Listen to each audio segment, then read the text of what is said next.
All right, so I'm working on another Atlas Roco model, and I opened it up, and this one looks totally different. I don't know if this, well, it's obviously got aftermarket wheels down here. I've never seen the green, I guess, the drive section here of the truck. It's got metal gears here where my thumb is at. This is an aftermarket motor, and Jesus. This is like your positive, and the rest of the housing is your negative. And it is pretty different. Never seen something like this, but this is the third Atlas locomotive I put a decoder in, or plan on putting a decoder in the last 2 or 3 weeks. So I figured might as well go ahead and film this one, and this will be a part 3 to the other ones that I did. It shouldn't be any more difficult than the other two, but at the same time, I was like, this is different. Never seen one like this. It's funny that the bottom, normally where it says, made in Austria, that's all scratched off, and it says assembled in Mexico. So I don't know if this is like somebody's version of an aftermarket, but it is upgraded a little bit, but I've never seen a motor like this. So my question is, how well will this motor work with DCC? Well, we're about to find out, so stand by. All right, so I pulled out my harness for my Digitrax. What is this one here? I think it's a PH26, 126. Yeah, PH126. Now, I like these non-sound decoders because they have a little plug right there, and that's for your current keeper. One thing you need to be mindful of is there's a little slit right here on the inside. It's always a good idea to take your hobby knife and cut into that little tiny slit. See how that blue's at right there? And open that up, and then your harness right here will fit in there a lot better. So I've already cut my harness down. I cut off roughly 1 inch to 1.5 inches of this long harness, and I cut off the 8-pin portion. I will hardwire this, of course, like in my other couple of videos I've done. I left the orange and the gray, which are the positive and negative wires for the motor. I've left them longer just in case, because this motor doesn't have brushes. I mean, well, it does up in here, but there's no wire connector coming to it. So I had a little cheap circuit board on there, which I'm sure you just saw, because I think I made a video of that. So I had to clean this part off real good, put a little solder on there. Clean this off real good, put some solder on there. There's a bead, and the gray and the red, the gray and the orange will come here and here. And since this is the front on the right, I'm going to play with it. And if it runs forward and goes to the left, then I would just unsolder and resolder the wires backwards, or opposite. That way the front will be on the right hand side. Somebody left me a comment and told me what kind of motor this was, and it started with an M and it was Japanese. So I want to say Mitsubishi, but I know it's not Mitsubishi. But either way, it's this is a very highly modified locomotive. All these are aftermarket. The engine, or the gearboxes. Matter of fact, it's got brass gears here, where normally these locomotives had plastic. Oh, it looks like plastic gears on the inside, but even the wheel sets, and I'm gonna assume the axle gears have been replaced. This frame has been milled slightly to provide some extra clearance here and there, but this motor fits down in there pretty tight, and I don't even think there's a screw in there, so it may be soldered or something in place, but it's pretty wild. But I need to extend a couple of these wires on the left and right leads, just on one side, to make them long enough where they can meet in the middle, and then I can solder the red, which will be on this side, and the black, which will be on this side, together, and then put a piece of shrink wrap on here. But put the shrink wrap on before you extend these out and solder them. So that's the lesson that I've learned a couple of times. And then what I'll do is once I get these two pieces connected, and one side will be soldered, and or not soldered, but shrink wrap, the other side will be left open, and then the wires will be, soldered on there, and then shrink wrap placed over top. So I don't really enjoy this part of it when I got to extend wires out, but it ain't no big deal. And I'm pretty sure that I have wire left over from the last DCC Atlas install, which they were too long, and I think I kept them. So they will probably get recycled. And I do that a lot with a lot of parts, a lot of wire. Anything I cut off, I normally save. I've got a bunch of these harnesses just laying around because you can get a short harness or a long harness. They both have applications that work, and sometimes it's a pain in the butt, and sometimes it's not. But I usually have multiple harnesses laying around, and I decide which one will work best, and then I go with that. I really don't like cutting the harness if I don't have to, but on these hardwire jobs, you have to cut the harness, so it don't really make a difference. But all right, stand by. I'll get to work. All right, I got all my wires tinned. I got one extension wire over here in place, tinned on both sides. What I'm going to do is remind you first off to always put your shrink wrap on before you do your soldering. It'll be easier that way. I got shrink wrap here. I got shrink wrap over on this one. And we are doing the black side right now, which is the left side of the locomotive. And I got my contraption set up here, so that way there I can hold the wire on the left with my fingers, and I can come in here real quick and easy and solder this down there. That it's so much easier to have this apparatus, which is really just some clothespins and some wood glued together, a bunch of scrap that I've had. What you do is run your shrink wrap up, and then you use the heat of the soldering iron to shrink it down. And I had to custom order all this. Well, I guess not really custom order, but order all this stuff. I think I ordered all my shrink wrap from either TCS or from Soundtrax, one or the other, just so I can get the right sizes. I actually went to Lowe's trying to find the right size I needed in the electronics department and or the electrical department, and I could not find any. I think this one here is 1/8 of an inch, and I found some that were 1/16 of an inch. They worked a little bit, but for the most part, it don't work at all. So just order this stuff and have the right equipment for the right job on hand.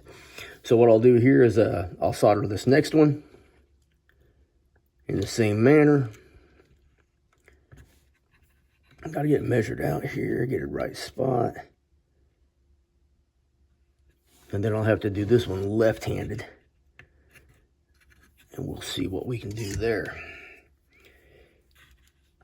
Now, I know what you're thinking. Like, Rob, you still got to put on the harness. Well, the harness is going to solder right here. There we go.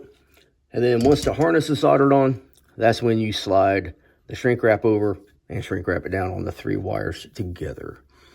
All right, let me go find me some red wire. I'll do this side here. I'm not going to show you that one since I just showed you this side, and then I'll bring you back when I attempt to solder to the casing and right here.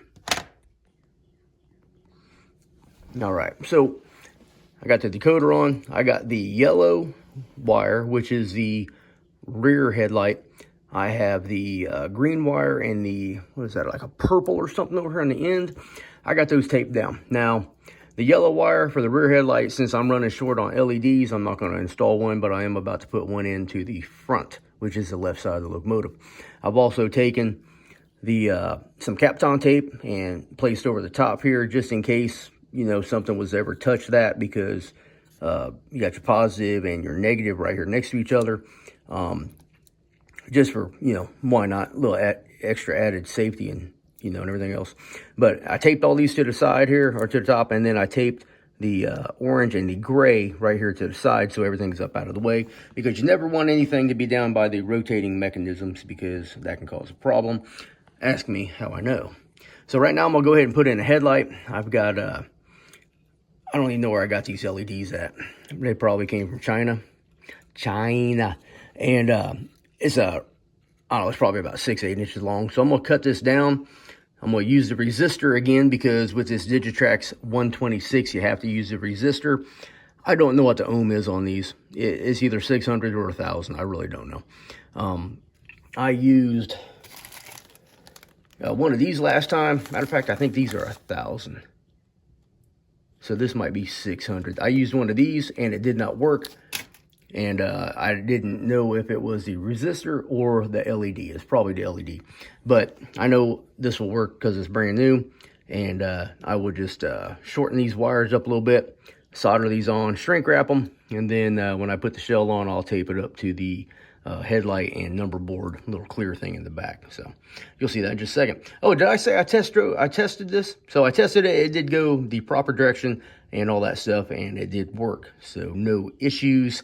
One thing you may have noticed is the right side became the left side and the left side became the right side, because when I was soldering it, I wasn't paying attention to what I was doing. But it's all really relative to the location and the mounting of the decoder. And it doesn't matter. It's just the NMRA says red is right and black is left. But if you want to run short hood forward, that would be the correct way. But we're long hood forward, so it's backwards. So before you beat me up in the comments, listen to that part again. I'll see you shortly. All right, I figured I'd go ahead and let you all watch as I solder in the LED headlight. I have already applied my shrink wrap onto the blue. The blue is the common, the blue is the positive. And normally what I would do, since I'm only putting in one LED, I would probably Kapton this. Well, I used to Kapton this, but this time I'm just going to go ahead and put a shrink wrap on it. And then if Greg wants another headlight put in this, after I get some more LEDs, then he can just bring it back. And we won't have any problem because I can just cut it off. I'm getting ready to order a bunch of shrink wrap here soon, so it won't be any issue.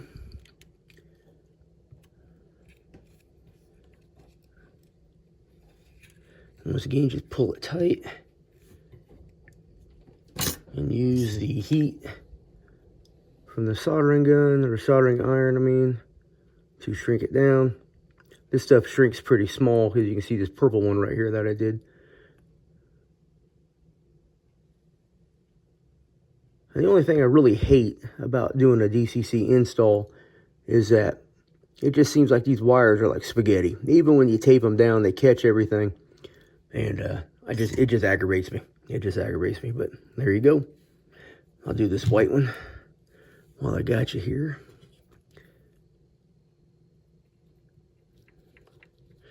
I don't know if you guys like this view better than the above view that I did like in most of my install videos, or like my demonstration videos, I guess, if you would. So let me know what you like.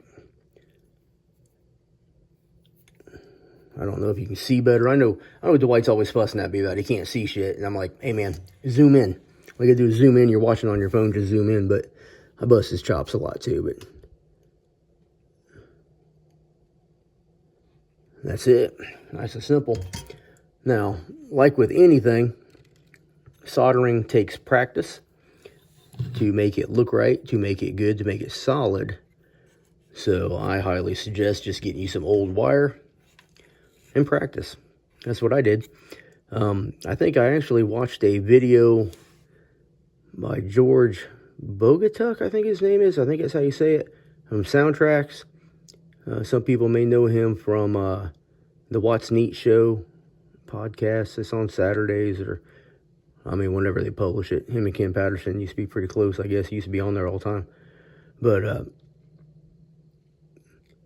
I watched a video that he had made about soldering, and I literally just started practicing after that. And that was it. All right, I'll go test this on the layout real quick, and then put it together, and I'll bring it back, and we'll run it around the layout. All right, so I threw these locomotives just on the first train that I had. It is not prototypical, so just don't beat me up in the comments that GP38s would not be paired up pulling some freaking 1950s cars, because I know. But so the GP38 AC in the lead is the one I just performed the DCC install on. The trailing GP38 AC, I think it's AC also, it was the Atlas that I did a couple of weeks ago. So I got them both paired up here, and just to see if they'll pull this train, which I'm sure they will. and smooth like butter.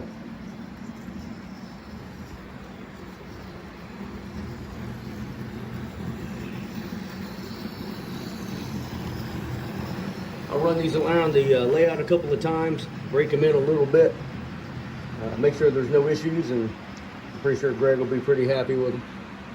And if he's not, he can come get all this stuff. I won't do any more DCC installs for him. That's the lesson that you learn.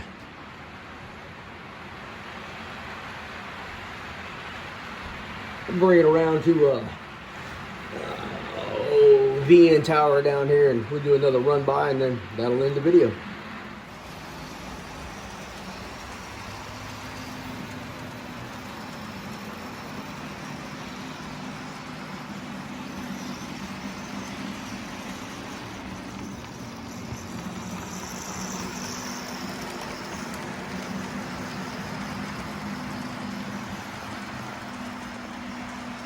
Appreciate you watching. Like, comment, share this video. Come back next week, see what I talk about.